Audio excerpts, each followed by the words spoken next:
अवतल लेंस द्वारा प्रतिबिंब निर्माण।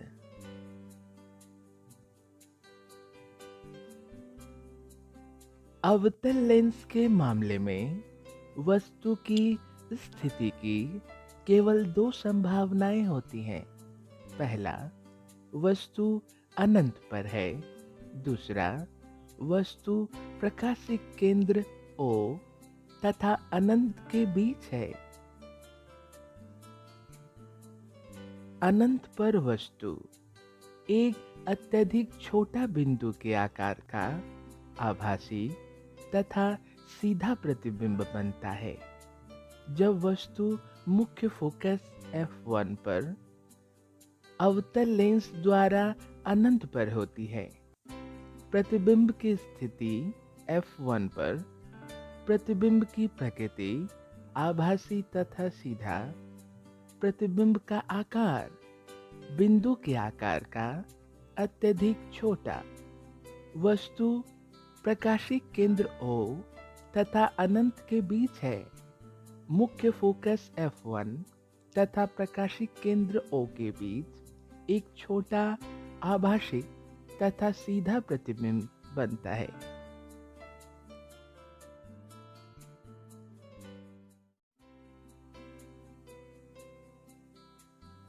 उत्तल लेंस द्वारा प्रतिबिंब निर्माण।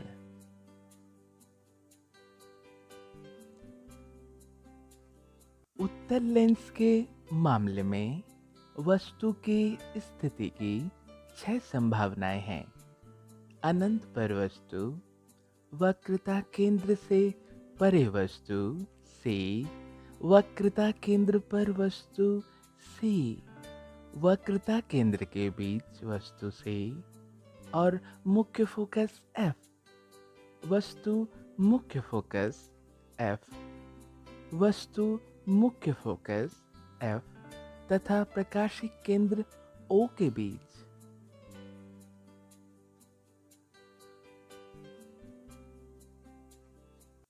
उत्तल लेंस अनंत पर वस्तु से आने वाली समानांतर किरणों को अभिकेंद्रित करता है और मुख्य फोकस F2 पर अत्यधिक छोटा बिंदु के आकार का वास्तविक तथा उल्टा प्रतिबिंब बनता है और छोटा वास्तविक तथा उल्टा प्रतिबिंब मुख्य फोकस F2 तथा वक्रता केंद्र C2 के बीच बनता है।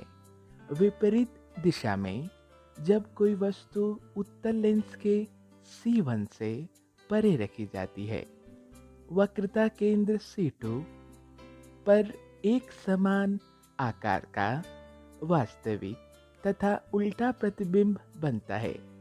जब वस्तु उत्तल लेंस के वक्रता केंद्र C1 पर रखी जाती है, वक्रता केंद्र C2 के आगे एक बड़ा वास्तविक तथा उल्टा प्रतिबिंब बनता है।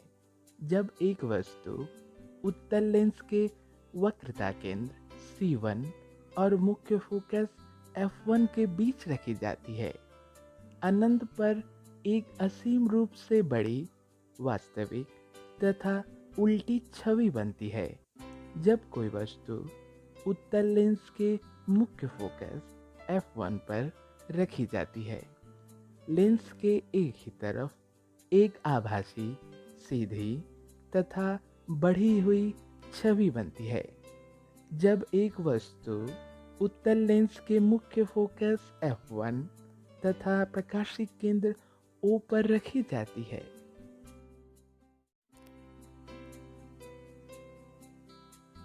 अवतल दर्पण द्वारा प्रतिबिंब निर्माण।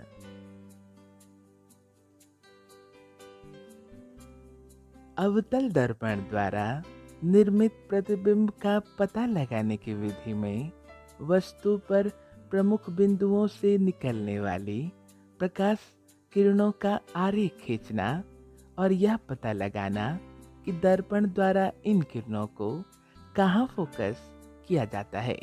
यह कार्य 4 सरल नियमों द्वारा पूरा होता है। एक, आपतित किरण जो मुख्य अक्ष के समानांतर होती है, दर्पण के फोकस F से परावर्तित होती है। एक आपतित किरण जो दर्पण के फोकस F से गुजरती है, मुख्य अक्ष के समानांतर परावर्तित होती है। एक आपतित किरण जो दर्पण के वक्रता केंद्र से होकर गुजरती है, वापस अपने पथ पर परावर्तित हो जाती है, क्योंकि यह सामान्य रूप से दर्पण पर आपतित होती है। एक आपतित किरण जो दर्पण के शीर्ष भी पर टकराती है, इस प्रकार परावर्तित होती है कि मुख्य अक्ष के संबंध में इसका आपतन कोण इसके परावर्तन कोण के बराबर होता है। एक वस्तु ST पर विचार करें जो एक अवतल गोलीय दर्पण से P दूरी पर रखी गई है। निश्चितता के लिए मान लें कि वस्तु की दूरी P दर्पण की फोकल लंबाई F से अधिक है। यह माना जाता है कि वस्तु का प्रत्येक बिंदु सभी दिशाओं में प्रकाश किरणों को विकिरण करता है। वस्तु के शीर्ष T से निकलने वाली प्रकाश किरणों पर विचार करें, जो चित्र में दिखाए अनुसार दर्पण से टकराती है। यह देखा जा सकता है कि परावर्तित किरणें किसी बिंदु T1 पर एक साथ आती है। इस प्रकार T1 T का प्रतिबिंब है, जैसा कि आसानी से प्रदर्शित होता है कि वस्तु के अन्य भागों से निकलने वाली किरणें T1 के आसपास फोकस में लाई जाती हैं। इस तरह की वस्तु की पूरी प्रतिबिंब S1 तथा T1 के बीच बनती है। इस प्रतिबिंब को बिंदु S1 तथा T1 के बीच स्थित स्क्रीन पर प्रोजेक्ट करके देखा जा सकता है। ऐसे प्रतिबिंब को वास्तविक प्रतिबिंब कहा जाता है। चित्र के अनुसार प्रतिबिंब वस्तु के सापेक्ष उल्टा और बड़ा होता है। यह चित्र दर्शाता है कि क्या होता है जब वस्तु की दूरी P फोकल लंबाई F से कम होती है। इस मामले में प्रतिबिंब एक पर्यवेक्षक को दर्पण पर सीधा दिखता है, जो दर्पण में पीछे होता है। उदाहरण के लिए, वस्तु के सिरे T से निकलने वाली किरणें दर्पण से परावर्तन के बाद एक बिंदु T1 से आती हुई प्रतीत होती है, जो दर्पण के पीछे है। बेशक दर्पण के पीछे की प्रतिबिंब को स्क्रीन पर प्रोजेक्ट करके नहीं देखा जा सकता, क्योंकि दर्पण के पीछे कोई वास्तविक प्रकाश किरणें नहीं होती हैं। इस प्रकार के प्रतिबिंब को आभासी प्रतिबिंब कहा जाता है।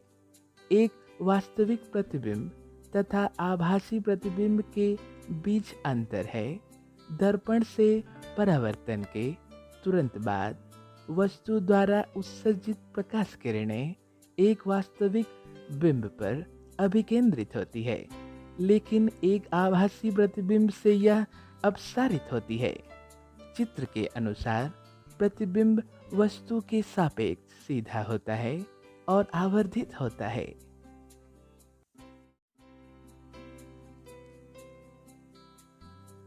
गोलीय लेंस के लिए महत्वपूर्ण पद।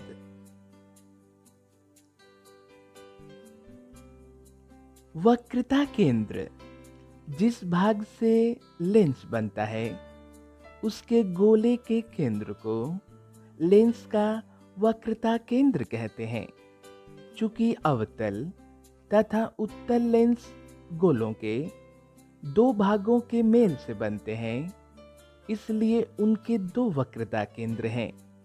वक्रता का एक केंद्र आमतौर पर C1 द्वारा निरूपित किया जाता है तथा दूसरा C2 द्वारा निरूपित किया जाता है।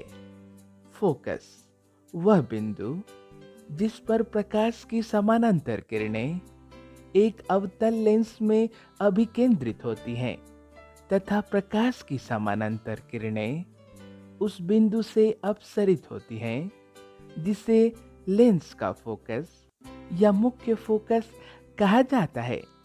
वक्रता केंद्र के समान उत्तल तथा अवतल लेंस में दो फोकस होते हैं। इन्हें f1 तथा f2 के रूप में दर्शाया जाता है। लेंस के वक्रता केंद्र से होकर गुजरने वाली काल्पनिक रेखा को मुख्य अक्ष कहते हैं। प्रकाशिक केंद्र लेंस का केंद्र बिंदु उसका प्रकाशिक केंद्र कहलाता है। एक किरण किसी लेंस के प्रकाशिक केंद्र से बिना विचलन के गुजरती है। वक्रता त्रिज्या प्रकाशिक केंद्र तथा वक्रता केंद्र के बीच की दूरी वक्रता त्रिज्या कहलाती है, जिसे आमतौर पर r द्वारा दर्शाया जाता है। फोकल लंबाई प्रकाशिक केंद्र तथा मुख्य फोकस के बीच की दूरी को लेंस की फोकल दूरी कहा जाता है।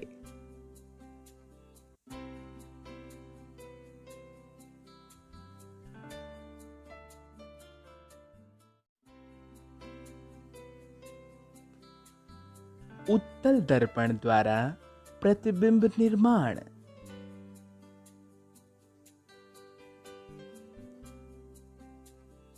एक उत्तल दर्पण की मुख्य अक्ष की परिभाषा वक्रता केंद्र C, वक्रता त्रिज्या R और शीर्ष भी अवतल दर्पण की संबंधित परिभाषा के अनुरूप है।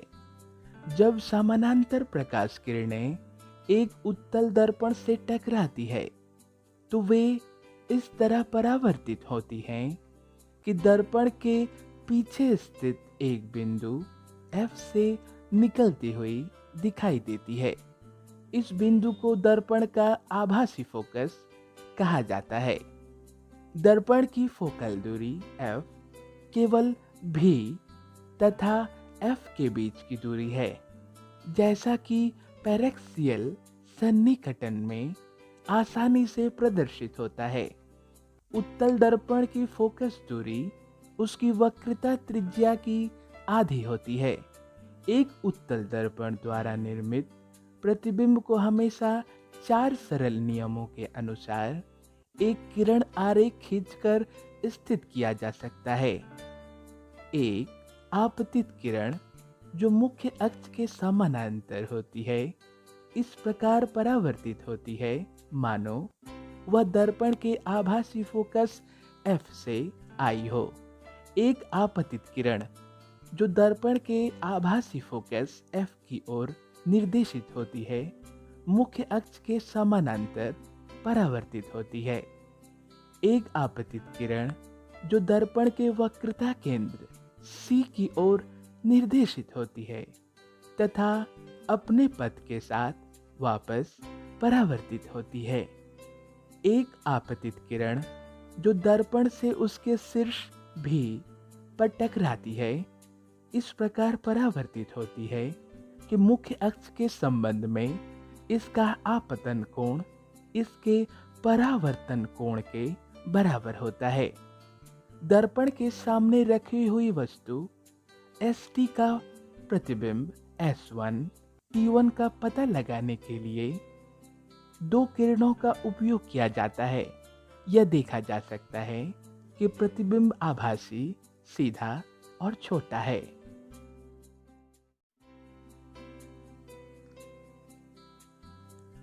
गोलीय दर्पण द्वारा परावर्तन के लिए चिन्ह परिपाटी।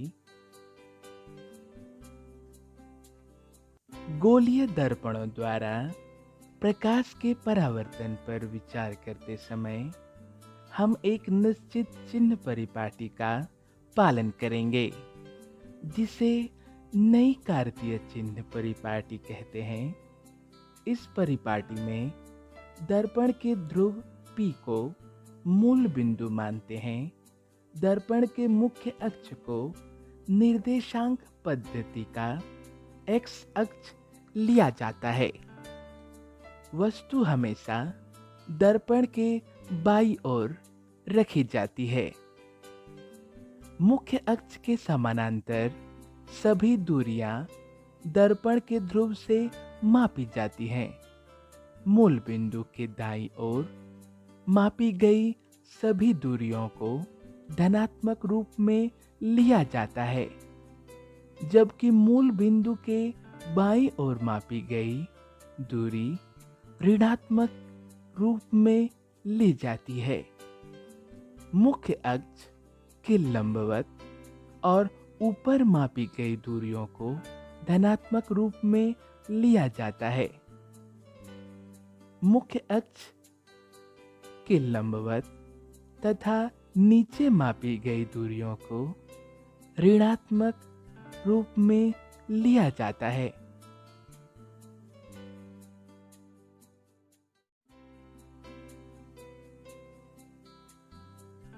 स्नेल का नियम।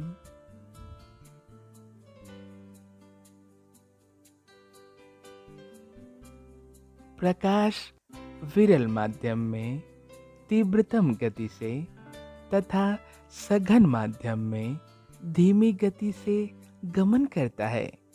जैसे हवा पानी या कांच की तुलना में विरल माध्यम है। आपतित किरण तथा अभिलंब के बीच के कोण को आपतन कोण कहा जाता है। इसे आई द्वारा दर्शाया जाता है। अपवर्तित किरण तथा अभिलंब के बीच के कोण को अपवर्तन कोण कहा जाता है। इसे आर द्वारा दर्शाया जाता है। परावर्तन के नियम हैं आपतित किरण, अपवर्तित किरण तथा दोनों माध्यमों को पृथक करने वाले पृष्ठ के आपतन बिंदु पर अभिलंब सभी एक ही तल में होते हैं। प्रकाश के किसी निश्चित रंग तथा निश्चित माध्यमों के युग्म के लिए आपतन कोण की ज्या तथा अपवर्तन कोण की ज्या का अनुपात स्थिर होता है। परावर्तन के नियम को स्नेल का नियम भी कहा जाता है। साइन आई बटे साइन आर बराबर स्थिरांक।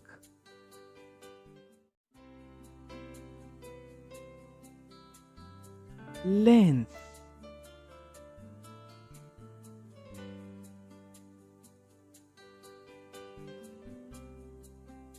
लेंस एक प्रकाशिक उपकरण है जो प्रकाश की किरणों को संचारित करने से पहले अभिकेंद्रित या अपसरित करता है।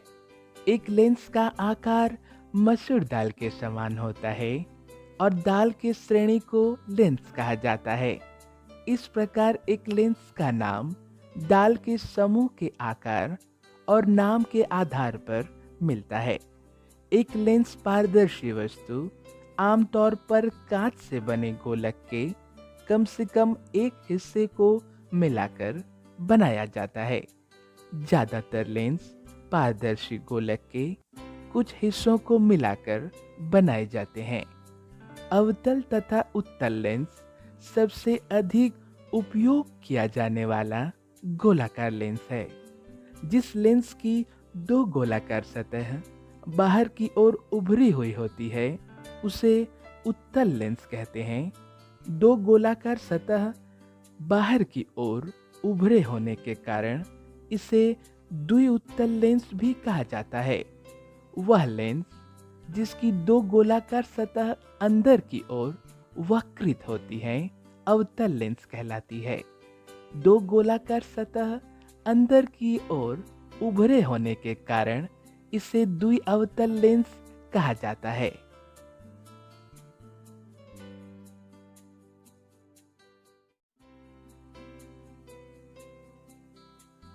लेंस सूत्र तथा आवर्धन।